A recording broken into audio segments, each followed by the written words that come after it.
lagi ke channel OSIS SMP Martiwala Cibinong. Hari ini kita bakal bawain cerita apa sih? Kita bakal membawakan cerita baru nih. Cerita apa sih, Klo? Kita bakal bawain cerita horor.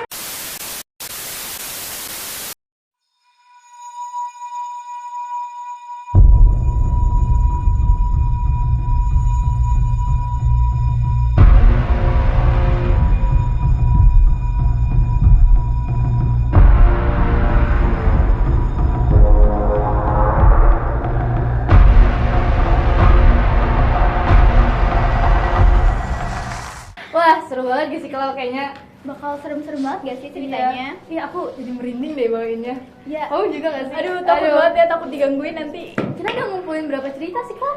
Kita tuh kemarin udah dapet sekitar 6 cerita. Wah, banyak banget ya. Excited banget gak sih anak-anak di sini? Iya pasti.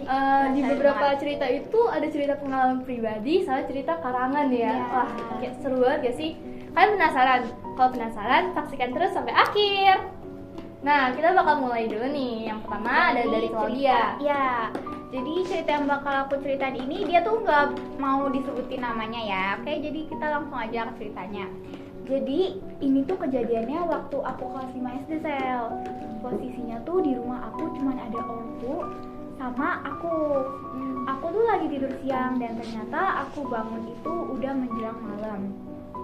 Yang bisa aku lihat cuman ortu lagi nonton TV. Sekilas gambar rumah aku. Jadi kamar aku itu pintunya tuh langsung arah ke ruang tamu untuk nonton gitu. Jadi tuh kelihatan jelas banget kalau ortunya dia tuh lagi nonton TV di situ. Nah, di situ tuh posisinya dia lagi mimpi buruk kayak dikejar sesuatu yang entah apa. Terus aku refleks bangun karena di mimpi itu yang ngejar aku udah nangkep aku sel. Oke, pas aku buka mata, aku cuma bisa ngelihat ortu lagi nonton TV dan sisanya burung warna hitam. Setelah itu, aku panik dan mau nyamperin ortu dong. Taunya pas aku mau bergerak, sebadan kaku, gak bisa gerak. Dan bener-bener merinding banget. Pas aku teriak, suara aku jadi refleks tiba-tiba gak ada. Gak tahu gimana, bahkan mau ngapain aja tuh gak ada suara. Serem banget sih. Terus gak lama aku berusaha minta tolong. Kuping aku tuh ada yang niup gitu. Serem banget gak sih? Kayak gini gak sih? Kayak serem banget gak sih, merinding banget. Ini tuh udah mau malam ya ceritanya. Nah terus gak lama aku berusaha minta tolong. Nah terus kuping akhirnya aku cuma bisa doa Bapak kami sambil merem. Yang pasti aku mikir dong kalau bakal bisa ampuh. Ternyata enggak. Pas aku buka mata ada perempuan mirip orang Belanda. Rambutnya pirang, pakai gaun putri yang bener-bener cantik banget. Dia itu putih banget, bener-bener kayak ngelihat lukisan hidup gitu. Dia cuma bisa ngeliat aku, muterin aku di kasur pakai payung. Serem banget. Terus dia cuma bisa, tapi anehnya mukanya blur, seakan-akan kecampur dan rusak. Gak lama setelah dia hilang nembus tembok, aku bisa gerakin badan aku dan itu posisinya langsung keringetan sebadan. Oh, jadi pas hantunya pergi dia baru bisa gerakin badan dia ya? Iya, jadi tuh kayak ketempelan juga sih. Iya. Ketempelannya. Iya. Jadi pas setannya ada dia tuh bener-bener gak bisa ngapa-ngapain. Aku bangun langsung lari ke ortu. Aku ceritain semua. Dan ternyata aku baru tahu kalau ortu aku ternyata rumah aku itu dulunya kuburan yang ditumpuk gitu aja langsung jadiin perumahan. Jadi mayat-mayatnya masih di situ. Oh iya. Ya, nggak dipindahin. Yang nggak dipindahin, jadi emang masih ada bekas-bekasnya ya. Jadi Creepy banget gak sih?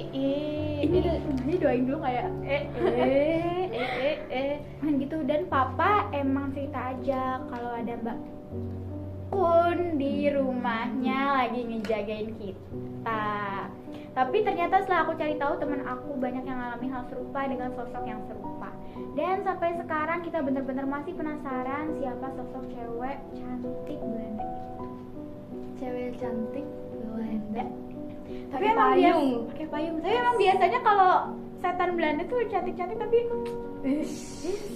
lumayan ya. Kok mau ditemuin selalu? Aduh, aku deh. Mendingan sama yang lokal-lokal aja. Yang lokal aja ya.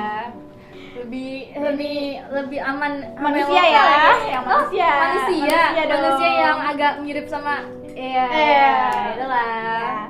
Wah, gila sih. Menurut kamu dari Gila 1 sih, sampai itu 10 gimana ya? Menurut aku sih itu serem banget ya, karena kan kayak kalau di mimpi aja tuh kita tuh kadang udah ngerasa takut kan, apalagi pas kita bangun ternyata itu bener-bener kejadian tuh, pasti serem banget ya. Jadi dia di mimpi udah dihantui mimpi buruk gitu ya. Iya. Pas bangun, tambah buruk. Iya.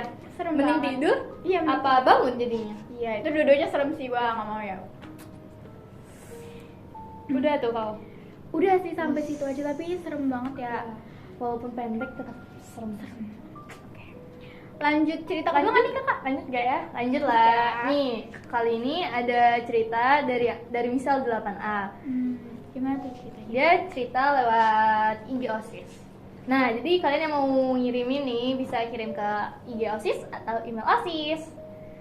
Nih, aku bacain ya. Iya. Kakak OSIS, aku ada pengalaman horor nih. Aku Michelle 8A. Jadi gini, dulu pas aku kelas 7 di sekolah MWS ini, aku lagi kerja kelompok sama teman-teman aku, 3 orang. Namanya Firly, Tata, dan Yohan. Waktu itu kita lagi kerja kelompok di gazebo yang lesehan. Tahu kan kak? Di belakang dekat taman sampai sekitaran jam 4 atau jam setengah 5-an deh kayaknya. Intinya sekolah udah lumayan sepi dan udah masuk ke sore hari. Nah, kita lagi ngobrol-ngobrol nih. Pas lagi ngobrol-ngobrol itu, ada salah satu guru yang baru pulang. Dia jalan ke arah parkiran belakang yang samping ruang prakarya. Ya, yang kita kenal, beliau tuh guru yang ceria dan kadang-kadang suka negur muridnya kalau pulang sore. Kayak sekadar, "Hai nak, kenapa masih di sekolah?" Tuh. Perhatian banget gurunya. Iya, udah sore loh belum pulang. Ya semacam itulah. Tapi pas di hari itu dia jalan tanpa ngeliat kita. Beliau mukanya datar banget gitu kan. Padahal aku yakin kita ngobrolnya dengan suara yang agak gede, apalagi di situ sunyi. Pasti suara kita kedengaran. Nah, karena beliau nggak negur kita juga, jadi kita lanjut ngobrol aja. Nah, beliau langsung nyalain mesin motornya dan pergi gitu aja. Nggak lama dari itu, teman aku, Tata, nyeletuk buat pergi ke kantin. Langsunglah kita berempat jalan ke kantin. Kita ke kantin buat temenin dia beli air doang. Yang aku sadar, tuh kita ke kantin cuma sebentar, bahkan gak sampai 3 menit. Kita benar-benar udah selesai keluar dari kantin. Nah, pas kita keluar dari kantin, mana nih? Kita sampai mana? Nah, singkat cerita, waktu dia selesai keluar dari kantin, dia tuh papasan lagi sama guru yang tadi ketemu. Mana tadi kok langsung hilang? Panjang banget ceritanya soalnya. Guru yang ketemu, beliau lagi turun dari lantai 2 ke lantai 1. Jadi lantai dasar, lantai 1, lantai 2. Mungkin yang dimaksud tuh lantai 2 yang sekarang isinya anak kelas 9, baru turun ke lantai perpustakaan gitu. Nah, jadi dia sama teman-temannya kaget dong. Kok tadi udah ketemu sama gurunya, sekarang ketemu lagi sama gurunya gitu. Alhasil mereka langsung nanya sama si guru kayak, "Loh, Mem bukannya tadi udah pulang?" Terus gurunya itu bilang ke kita, "Masa sih nak, kita baru turun, ini Mem baru turun nak, kalian halu aja kali." Nah, aku dan teman-teman aku kekeh dong, soalnya kita tuh lihatnya rame-rame dan gak mungkin itu halu. Kamu dari sejauh ini kamu udah tahu gak sih kayak gurunya siapa? Tahu dong. Guru Inggris yang humble. Guru Inggris? Iya. Iya kan? Kayak Yang suka nyapa. Iya. Siapa lagi ya? Siapa lagi ya kalau bukan Iya. Itu baik banget pokoknya. Kalian bisa nebak siapa? Ya. Oke, aku lanjutin ya. Nah, aku dan teman-teman aku akhirnya jalan ke arah gazebo belakang bareng beliau. Dan aku lihat tuh ya, motornya masih ada di situ, di parkiran itu, dan posisinya nggak berubah sama sekali. Karena logikanya juga nih, kalau emang beliau balik lagi karena ada keperluan, pasti motornya bakal nggak di posisi yang sama seperti tadi kan. Nah, terus jadi kayak gitu deh Kak ceritanya. Awalnya aku dan teman-temanku berusaha berpikir positif, tapi jujur nggak bisa karena setelah kejadian itu aku dan teman-temanku langsung cabut ke rumah masing-masing karena jadi kepikiran dan parno. Akhirnya kita bareng-bareng jalan ke depan buat balik deh. Tapi kejadian itu jujur bener-bener creepy dan jadi pengalaman horor aku terwow selama aku sekolah di sini. FYI, emang pas kita ngobrol tuh suara kita agak gede dan ketawa-ketawa gede. Mungkin aja ada yang ganggu atau gimana. Nah, jadi pelajaran dapat kita ambil dari sini tuh kita lebih harus bisa menghormati teman-teman ya, teman-teman sekitar kita lah. Betul. Karena kalau suara kita mengganggu juga kan nggak enak ya kalau ya. Itu pengalaman yang bisa kita ambil ya. Jadi menurut kamu gimana Klau? Menurut kamu itu beneran emang ada gurunya atau emang itu? Tapi kamu pernah nggak sih ngerasain kayak gitu? Iya, waktu juga ada cerita sih waktu itu. Mirip-mirip kayak gitu ceritanya lah. Gimana? Nggak tahu sih itu dari mama saya, katanya tuh itu kan lagi kumpul keluarga. Terus tuh rumahnya tuh kosong gitu kan, kayak ada 2 rumah gitu kan di satu pekarangan gitu. Tuh rumah depan, ada rumah depan sama rumah belakang. Rumah depan ini rumah nenek saya. Kalau belakang rumah bude. Nah, di rumah nenek saya ini kosong nih karena pada ngumpul di Rumah bude. ya bukan di rumah budenya sih, itu di kita kan ada lapangannya juga kan. Nah, kita pada ngumpul situ tuh, pada ngumpul. Nah, pas di rumah depan mama saya masuk mau ke kamar, itu kan kamarnya sebelahan sama kamarnya bude saya juga, tapi bukan bude yang punya rumah. Itu Bude lainnya ya. Iya, bude si lain Bella ya, ya. bude si Bella. Itu tuh katanya mama saya ngeliat kayak si bude si B ini tuh lagi main HP di depan kipas, tapi mukanya tuh datar banget, kayak mama saya juga kayak udah ngehain gitu, tetap datar gitu mukanya. Taunya pas ke belakang lah si bude B-nya ini ternyata lagi ngumpul-ngumpul. Gitu. Iya, untungnya waktu pas mama saya bilang hai itu nggak disapa balik ya, kalau nggak serem. Itu mama saya masih hidup sampai sekarang. Kasih banyak kan. Lanjut aja nih. Iya lanjut. Kita Aku juga pernah sih ngalamin kayak yang di sekolah gitu. Udah ketemu lebih ketemu temen sih, temen udah pulang. Tapi tiba-tiba dalam kata ketemu lagi, katanya belum pulang gitu. Kayak serem banget. Ya, emang serem banget. Tapi udahlah, yang berlalu kan kita biarkan berlalu. Iya, betul. Jangan kita ingat-ingat lagi. Begitu juga Tidak ya Michelle baik ya. mengingat masa Jangan lalu. jadi trauma. Sekolah kita aman kok guys. Ya. Lanjut. Cerita ketiga. Sebutin aja kali ya namanya ya, dia mau sebutin. Ya. Jadi ini tuh ceritanya dari Valen kelas 7D. FYI, 3 cerita tadi itu cerita berdasarkan pengalaman horor mereka ya. Kita belum masuk ke yang karangan. Ya. Oke, langsung aja ya. Namaku Valen. Aku kelas 7D. Saya mau cerita pas aku tinggal sendiri di rumah. Saat itu aku tinggal sendiri di rumah karena ada urusan mendadak. Jadi saya ditinggal sendiri tuh. Pas itu ada yang ngetok pintu rumah. Saat aku buka, tiba-tiba aku buka tidak ada siapa-siapa. 30 menit setelahnya ada lagi yang ngetok pintu saya. Saya tidak ingin buka. Semakin lama semakin kencang bunyinya. Karena saya takut, akhirnya saya biarkan aja. Tiba-tiba mati listrik di rumah. Saya takut banget. Di situ saya sembunyi di kamar. Di sebelah kamar saya adalah kamar orang tua saya. Kamar orang tua saya berisik sekali. Saat saya buka tidak ada apa-apa. Saya ngirim foto ke mama saya kalau di rumah itu sedang mati lampu. Saat mama saya lihat fotonya, di situ ada sel.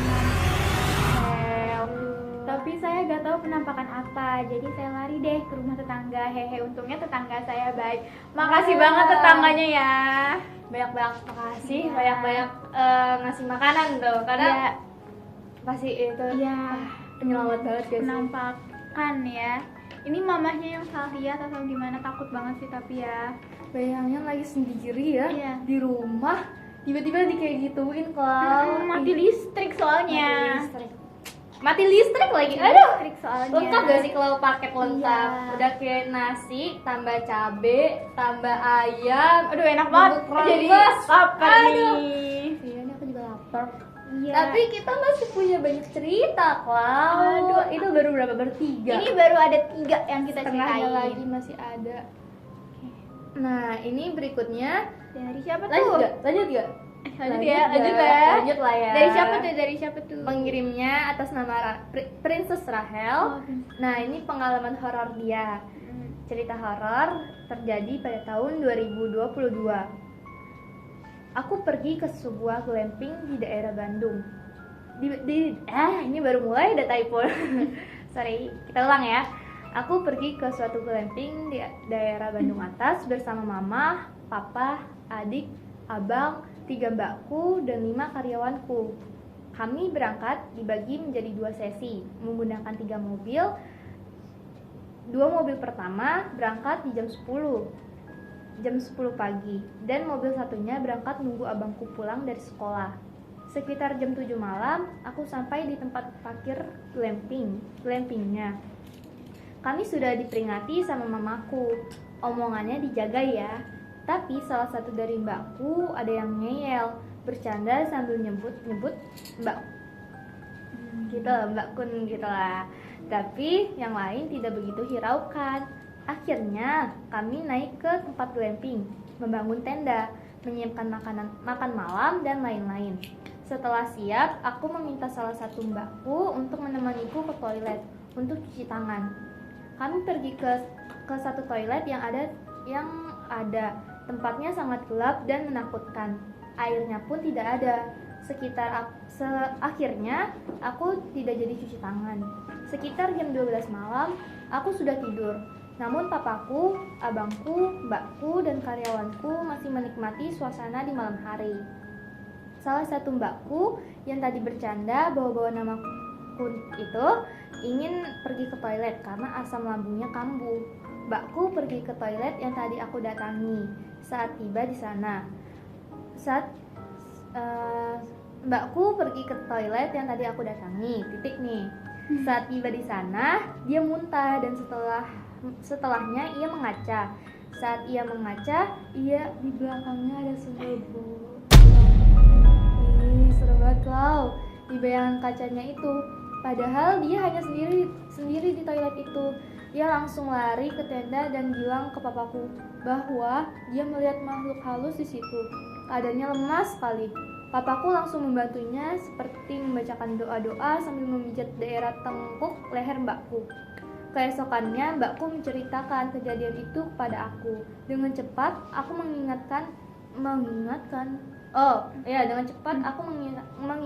dia bahwa kemarin dia ngomong sembarangan di area parkiran. Kayak kalau misalnya udah diomongin tuh jangan ngeyel ya teman-teman ya. Kalau kamu cocok banget jadi penasehat handal. Enggak gitu. Kan Iya dong. maksudnya kalau dari cerita tersebut. Berarti ini kasusnya sama nih kayak cerita aku bacain ini. Makanya kita harus menjaga tutur kata dan Dimanapun kalian berada ya. Itu penting banget ya sih, Iya, serem Klau. banget ya. Itu yang paling sopan harus kita lakukan ya sih. Etika. Iya. Etika harus dijaga. Benar. Tapi emang serem banget ya kalau misalnya Serem banget. lagi ngaca di tempat Apalagi pengalaman happy nih kan, harusnya lagi jalan-jalan tapi gara-gara melanggar aturan yang udah disampaikan malah jadi seperti itu deh. Nah, ini ada cerita lagi. Ini terakhir kali ya dari aku. Iya. Soalnya ini masih cerita pengalaman asli nih. Oh, oke. Ini pengirimnya anonim. Kalau nggak usah. Boleh? Terima kasih. Kalau dia ini emang sangat baik ya, Kak. Enggak, ini biasanya koi. Iya, dia minta disamarin namanya Chloe. Koi, oke. Chloe. Dibacanya koi. Chloe ya. Koi Itu ya, mungkin. dibacanya koi aja ya. Jadi judulnya nih Sosok Hitam. Hai, aku Chloe. Tentunya nama ini bukanlah nama asliku. Oh, cerita horor pengalaman ibunya. Jadi ini cerita horor pengalaman ibunya. Itu sosok hitam ya. Hai, nama aku Chloe. Tentunya nama ini Oh, salah dari ya teman-teman. tentunya nama ini bukanlah nama asliku. Aku akan menceritakan kisah mamaku saat ia bekerja dahulu pada tahun 2010 saat ia sedang mengandung aku. Oh, udah lama banget. 14 tahun yang lalu. Iya, 14 tahun yang lalu, udah lama banget ya. Kisah ini berawal dari suatu sore menjelang maghrib di sebuah perusahaan yang terletak di kota C. Saat itu semua karyawan telah pulang, hanya tersisa beberapa staf saja. Pada saat itu mamaku ingin membuang air kecil dan toilet tersebut cukup jauh dari ruangan di mana mamaku berada. Untuk sampai ke toilet harus melewati area mesin produksi dan musola. Mamaku sudah melewati area musola, namun pada saat melewati area itu, mamaku melihat sesosok bayangan hitam besar. Tapi mama berpikir bahwa itu temannya yang mungkin ingin menjalankan ibadah. Seketika pada saat itu bulu kuduknya langsung merinding, lalu akhirnya mempercepat langkah kaki untuk menuju toilet. Setelah kembali dari toilet, seketika sosok yang berada di dalam musola hilang dan tidak ada satu orang pun yang berada di situ. Akhirnya mama bergegas kembali ke ruangannya dan bertemu dengan seorang temannya yang bernama Pak Suryana, yang perawakannya sama persis seperti yang ia tadi lihat di musola. Kemudian mama bertanya, "Bapak habis sholat ya?" Namun ternyata mama bingung lalu menjawab, "Ya, tidaklah, belum." Teman juga." mamanya bingung. Oh, teman mamanya. Namun teman mama bingung, lalu teman mamanya jawab nih, "Ya, tidaklah, kan belum juga azan maghrib, Bu. Masa saya sholat sekarang?" Kemudian mama menjawab kembali. Ini mamanya ya yang jawab kembali. "Waduh, terus siapa ya yang tadi saya lihat di musola?" Lalu Pak Suryana menjawab, "Saya juga kurang tahu, Bu." Setelah mama pikirkan kembali, seragam kantor pada hari itu adalah berwarna merah dan biru. Sedangkan yang sayang. Itu sayang. Love you. Seragam kantor pada hari itu adalah berwarna merah dan biru. Sedangkan yang tadi mama lihat adalah berwarna hitam besar. Setelah kejadian itu, mama pun bergegas pulang sebelum maghrib. Nah, katanya kalau misalnya orang yang lagi hamil, maghrib tuh ya Serem banget. kita kompak ngomong serem banget ya. Tadi aku ngomong love you, kamu nggak balas. Serem banget love you more. Telat. Aku kecewa. Love you more. Lihat dia jahat banget emang. Love you more. Love you. Dah, lanjut. Maaf ya. Udah. Ceritanya sampai situ. Gimana? Panjang ya guys, panjang. Ya, jadi pas mamanya udah nanya, ternyata bukan si bapak-bapak itu, mamanya langsung pergi bergegas pulang sebelum maghrib. Serem ya. Serem dong. Cerita maghrib tuh emang agak gimana gitu ya. Hanya kita tidak boleh keluar maghrib. Iya. Tapi mitos itu kan dipercaya. Ya pokoknya seperti itu. Ya. Karena agar kita menaati peraturan yang ada. Iya. Dan menghormati peraturan yang ada. Iya, Gitu. betul. Nih kayak kan ada pamali, jangan nyapu malam-malam. Tujuannya apa tahu gak? Apa tuh? Tahu gak? Kamu tahu gak? Iya, aku tahu. Apa emang tuh? Yang aku denger ya. Aku dengar katanya kalau pamali nyapu malam-malam itu katanya secara logika, kita main logika. Ya. Itu kan kalau malam-malam kita nyapu, apalagi nyapu halaman depan nih pakai sapu hijau kan, berisik kan, kita nggak menghargai sekitar kita. Mereka udah capek gitu kan, gitu. Makanya pamali yang ada tuh sebenarnya dibuat untuk ini kita. Iya kan? Adalah cerita sih ini, kayaknya pendek. Mau kita lanjut kah? Boleh, itu Boleh ya? cerita pendek. Ini. Last. Oke. Nih, Cerita terakhir. kita diomongin. Ini kita udah masuk ke cerita karangan. Puncak ya. nih kita Puncak dapat nih. cerita ini dari seseorang spesial Iya, banget sih. spesial banget orangnya. Iya, anak 8B nih, anak 8B. Siapa ya kira-kira Siapa ya? Spesial Oke. banget lah. Langsung pokoknya. aja nih. Apa tuh? Judulnya Kantor Judi. Aduh, ini cerita horor apa cerita apa Enggak ini? tahu nih ya, kita baca dengarkan bareng-bareng nih. Karangan. Jadi di suatu kantor ada anak baru yang baru saja masuk kerja. Kita sebut saja ia si Ian. Jadi awal-awal itu dia masuk kerja gara-gara kebutuhan ekonomi. Dan ketika ngelamar, si Ian belum tahu kalau di tempat ngelamarnya itu adalah tempat buat penjudian. Pas interview, si Ian ditanyain lah tentang dia bisa apa, dan pokoknya seputar pekerjaan itulah. Dan pas udah deal berapa gajinya dan pendapatannya, si Ian baru dikasih tahu kalau di tempat ia ngelamar itu adalah tempat judi atau kantor judi. Gara-gara gajinya yang lumayan gede ini, Ian tuh awalnya ngerasa curiga dan gak yakin. Cuma karena si Ian ini butuh duit, jadi ia tetap mau kerja di sana.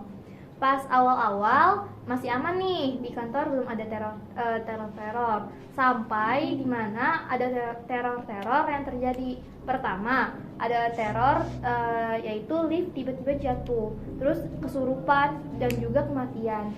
Nah, sekitar 2-3 minggu setelah Ian masuk kerja, ia mulai diteror. Pas istirahat nih, tiba-tiba lift dari lantai 2 jatuh ke lantai 1.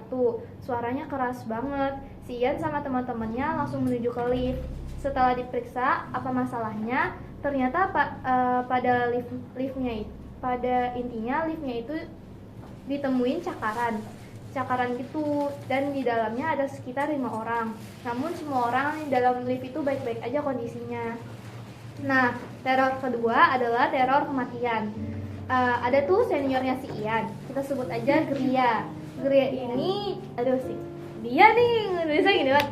Lihat, baca. Kita baca yang ini aja Baca ya. yang itunya Si aja. Gria ini tuh ceweknya baik, cantik, sampai dia sering aduh, gara-gara disipan yang ini ya.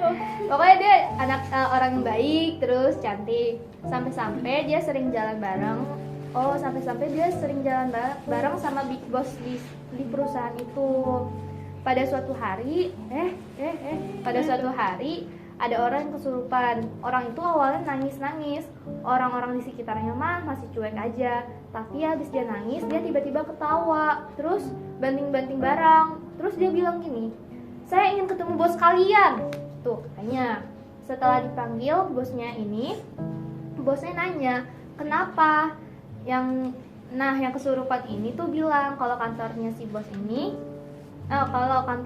ini harus ditutup. Lalu si bosnya pun mengiyakan. Lalu ditutuplah kantornya ini selama beberapa hari. Pas hari kembalinya orang-orang ke kantor, tiba-tiba Gria itu nggak masuk kerja. Gak tahu, pas ditanyain ternyata si Gria ini meninggal. Kalau kata dokternya sih stroke ringan, tapi wajahnya itu banyak luka-luka yang gak wajar. Nah, si Ian ini curiga kalau Gria ini digunakan sebagai tumbal. Nah, si Ian ngomong ke bosnya kalau ia bakal mengungkap kasus pesugihan si bosnya. Singkat cerita nih, si Ian berhasil mengungkap pesugihan si bosnya. Dan benar aja kalau si Gria digunakan sebagai tumbal untuk mengalahkan saingan pekerjaan judi mereka. Nah, si Ian ini ingin melaporkan bosnya ini ke kantor polisi. Tapi sebelum ia melaporkannya, si bosnya ini sudah bunuh diri duluan. Sudah bunuh diri duluan, guys. Terus sehingga orang-orang kantornya pada heboh dan resign dari pekerjaannya. Dan Ian juga sudah tidak bekerja lagi di sana. Wah, karangannya sih, pikirannya imajinasi banget sih, Tapi kurang seru nggak sih kalau tadi nggak dikasih tahu gimana sih Ian bisa mengungkap kasusnya itu? Iya kan? Iya. Gitu. Nah, Kayak Pasti kalau diungkapin tuh bakal seru banget. seru banget sih. Kita ngehargain banget. Kayak Iya. wah gila sih, keren banget. Kita Keren. tepuk tangan dulu. Itu kan Iya. karangan kan? Kayak itu Keren banget. Terus dia orang pertama yang ngirimin cerita hasil karangan dia. Ya. Wah, kita tungguin nih cerita-cerita kalian selanjutnya nih. Cerita karangan, cerita Asli. asli. Kan kita excited banget gak sih buat bacainnya? Ya, kayak seru banget gitu loh buat Kita udah baca-bacain. cosplay Nadia Omaran. Iya. Aduh, Jiwa. jadi banget nih. Udah cocok banget ya, udah cocok banget. Ya, tapi ini udah berapa cerita nih ya yang kita Aku iri sih sama kalian yang di belakang layar ya. Iya. Aduh, sangat mereka senang udah sekali. pegang-pegang makanan Iya. nih, perut aku juga udah lapar, perut kamu Iya, udah aku lapar juga gak sih, lapar Kak? banget nih kayak. Wah, mereka jahat banget sih. Kita tandain aja muka mereka. Iya, biar. Nih kita udah nyeritain berapa cerita ya kira-kira? 6 sama cerita kalau dia 1, 7. Iya, Wah, 7. Sama ceritanya Selin 8. awal yang bagus banget gak sih buat membuka cerita kita? Iya kan.